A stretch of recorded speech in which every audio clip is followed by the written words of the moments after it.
আসসালামু আলাইকুম। প্রতিদিনের মতো আপনাদের মাঝে হাজির হয়ে গেলাম আরেকটি মজাদার এবং একদম পারফেক্ট রেসিপি শেয়ার করার জন্য। বাংলাদেশি হোটেল স্টাইলে মোগলাই রেসিপি শেয়ার করব। সবার খুবই পছন্দের আর জনপ্রিয় একটা রেসিপি, কারণ এই মোগলাইটা তৈরি করা খুবই সহজ। হাতের কাছে থাকা অল্প কিছু উপকরণে আপনারা খুব সহজে বাসায় তৈরি করে বিকেলের নাস্তার জন্য পরিবেশন করতে পারেন। মোগলাই পরোটা বানানোর জন্য আমি এখানে 2 কাপ ময়দা নিয়েছি। আপনারা চাইলে কিন্তু আটা দিয়েও এই মোগলাইটা তৈরি করে নিতে পারেন।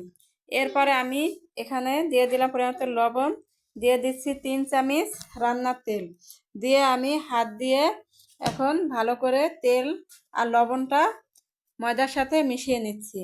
এমনভাবে মেশাতে হবে, মেশাতে মেশাতে যখন ময়দাটা হাত দিয়ে চাপ দিলে এরকম দলা পেকে যায়, তখন বুঝতে হবে যে ময়দার সাথে আমার তেলটা ভালো করে মেশানো হয়ে গেছে। এখন আমি রুম টেম্পারেচার থাকা ঠান্ডা পানি একটু একটু করে দিয়ে একটা ডো তৈরি করে নেব।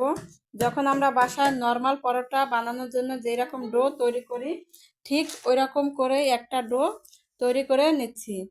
ডোটা আমার তৈরি করা হয়ে গেছে। এখন আমি এটাকে রেস্টে রেখে দেব 10 মিনিট। এর জন্য আমি উপর থেকে একটু তেল দিয়ে মেখে নিচ্ছি, যাতে আমার ডোটা ড্রাই না হয়ে যায়। এরপর আমি ঢাকনা দিয়ে ঢেকে এটাকে রেস্টে রেখে দিচ্ছি। 10 মিনিট পরে আমি ঢাকনাটা উঠিয়ে আঙুল দিয়ে এরকম চেপে একটু আপনাদের দেখিয়ে দিচ্ছি কীরকম সফট হয়েছে। একদম পারফেক্ট ডো তৈরি হয়ে গেছে আমার। এখন আমি হাত দিয়ে আবার একটু মেখে নিচ্ছি। এরপর আমি একটা বাটিতে 1 কাপ মিহি করে কুচানো পেঁয়াজ নিয়ে নিলাম। পেঁয়াজের ভিতর দিয়ে দিচ্ছি 6 থেকে 7টা কাঁচামরিচ কুচি। এখানে ঝালটা কিন্তু আমি আমার অনুযায়ী নিয়েছি, আপনারা চাইলে ঝাল কম বা বাড়িয়ে নিতে পারেন। এরপরে দিয়ে দিলাম পরিমাণ মতো লবণ, দিয়ে দিচ্ছি 1/2 চামচ ভাজা জিরার গুঁড়া ফ্লেভারের জন্য। এখন আমি পেঁয়াজ আর মরিচটা ভালো করে হাত দিয়ে একটু মথে নিচ্ছি। পেঁয়াজ আর মরিচটা আমার হাত দিয়ে মথা হয়ে গেছে। এখন আমি এই পেঁয়াজের ভিতর দিয়ে দিচ্ছি 3টা ডিম, দিয়ে আমি এখন একটা কাঁটা চামচের সাহায্যে পেঁয়াজের সাথে ডিমটা ভালো করে মিশিয়ে নেব। ডিমের ঘনত্ব বাড়ানোর জন্য আমি এখানে 2 চামচ ব্রেড ক্রাম্বস দিয়ে দিচ্ছি। আপনারা চাইলে কিন্তু এখানে বিস্কিটের গুঁড়া ব্যবহার করতে পারেন। আমার কাছে ব্রেড ক্রাম্বস ছিল, সেজন্য আমি ব্রেড ক্রাম্বসটাই ব্যবহার করছি। এরপরে আমি ডিমের সাথে ভালো করে ব্রেড ক্রাম্বসটা মিশিয়ে নিচ্ছি। আমার কাছে মনে হচ্ছে একটু পাতলা হয়ে গেছে, সেজন্য আমি 1/2 চামচ ব্রেড ক্রাম্বস দিয়ে ডিমের সাথে ভালো করে মিশিয়ে নিচ্ছি।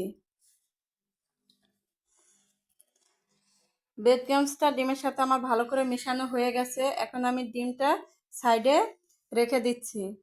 এরপরে আমি ডোটা 3টা লিচি করে নিয়েছি। এখন আমি এখান থেকে একটা লিচি নিয়ে রুটি করে নিচ্ছি। রুটিটা একটু বড় সাইজের করে পাতলা করে নিচ্ছি। আমি আপনাদের দেখিয়ে দিচ্ছি আমি কীরকম পাতলা রুটি করে নিচ্ছি। আমি ঠিক এরকম পাতলা রুটি করে নিচ্ছি। আমি হাত ঢুকে দেখিয়ে দিচ্ছি, আমার আঙ্গুলগুলো দেখা যাচ্ছে। এরকম পাতলা রুটি আপনারা করে নেবেন। এরপরে আমি রুটির উপর ডিমের মিশ্রণটা দিয়ে এরকম ছড়িয়ে নিচ্ছি। এখন আমি হাত দিয়ে পরোটাটা এরকম দিয়ে নিচ্ছি। এরকম হাত দিয়ে আঙ্গুল দিয়ে ভালো করে চেপে লাগিয়ে নিচ্ছি, যাতে ডিমের মিশ্রণটা ভিতর থেকে বের না হয়ে যায়। এরপর আমি হাতের সাহায্যে মোগলাইটা এরকম করে উঠে নিচ্ছি। এখন আমি সরাসরি প্যানে ছেড়ে দিচ্ছি। এই সময় কিন্তু চুলার জালটা একদম মাঝারি থেকে লো হিটে রেখে আমি এই মোগলাইটা ভেজে নেব। আমার এক পাশ ভাজা হয়ে গেছে। এখন আমি উল্টিয়ে দিচ্ছি আর এক পাশ ভাজার জন্য। উল্টানোর সময় সাবধানে উল্টাতে হবে, যাতে তেল ছিটে গায়ে চলে না আসে। এখন আমি মোগলাইটা এমন উল্টে পাল্টিয়ে 2 পাশেই ব্রাউন কালার করে ভেজে নেব। যখন মোগলাইটা একদম ব্রাউন কালার করে ভাজা হয়ে যাবে, এখন আমি মোগলাইটা উঠিয়ে নিচ্ছি। এরকম করে আমি সবগুলো মোগলাই বানিয়ে নেব। যারা আমার চ্যানেলটা এখনো সাবস্ক্রাইব করেননি অবশ্যই আমার চ্যানেলটা সাবস্ক্রাইব করে বেল বাটনে ক্লিক করে দেবেন, যাতে আমার পরবর্তী ভিডিও নোটিফিকেশন সবার আগে পাওয়ার জন্য। সবগুলো মোগলাই আমার বানানো হয়ে গেছে। এখন আমি মোগলাইগুলো একটু ঠান্ডা করে নেব। মোগলাইগুলো আমার ঠান্ডা হয়ে গেছে। এখন আমি মোগলাইগুলো কেটে নিচ্ছি। আমি এখানে আমার পছন্দ মতো টুকরো করে নিচ্ছি। আপনারা কিন্তু আপনাদের পছন্দ মতো টুকরো করে নেবেন। আমি আপনাদের দেখিয়ে দিচ্ছি আমার মোগলাইটা কেমন হয়েছে।